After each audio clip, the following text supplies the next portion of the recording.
He said, now, no time at all, the war will be over and life will become normal again. Little did we know.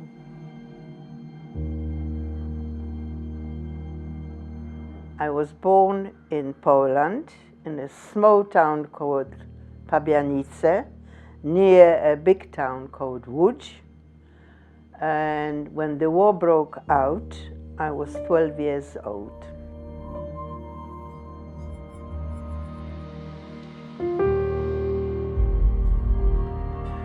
We all were sent to Lodz ghetto, which was the notorious ghetto which was already in existence a couple of years, where conditions were just very difficult to describe. Malnutrition, typhus, illnesses, very little ration, and work. Work, this was the only way you could obtain a ration card, and it was just people were dying in the street. And then the segregation and taking people to Auschwitz started.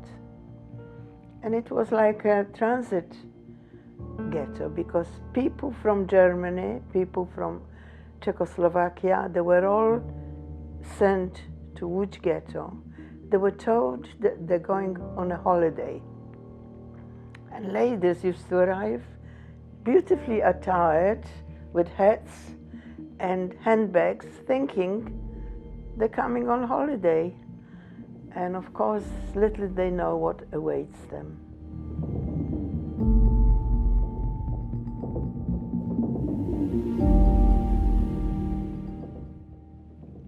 The chairman of the ghetto, his name was Helen Aronson, who was my father's friend before the war, and they worked together at some orphanages.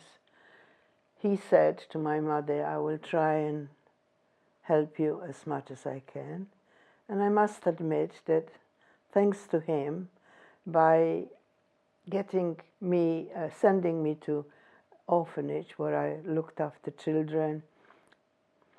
And the idea was, in the ghetto, in order to survive, you just had to try somehow to get a little bit more food.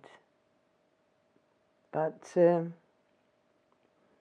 it was a struggle from day to day.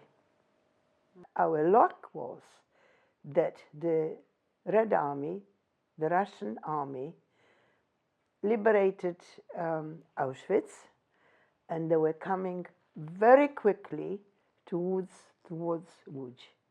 And the German simply ran away, because after I've seen it, 8 graves ready for all of us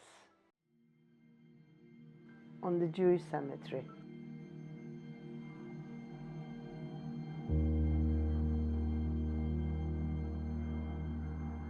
The chairman of the Lodz ghetto, when he came to address us, as we were the first town to be sent to the Lodz ghetto, he said that to the parents of the children who were not in the transport, he said, don't worry, I know that my very good friend,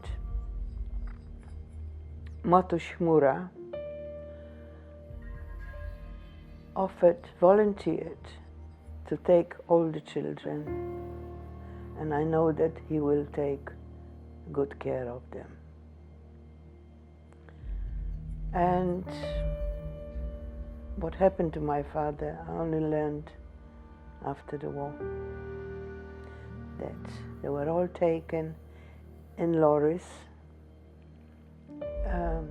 to an extermination camp called Helmno, and they were not even allowed to leave the lorries. The gas was put in the lorries. And to me, he is my unsung hero.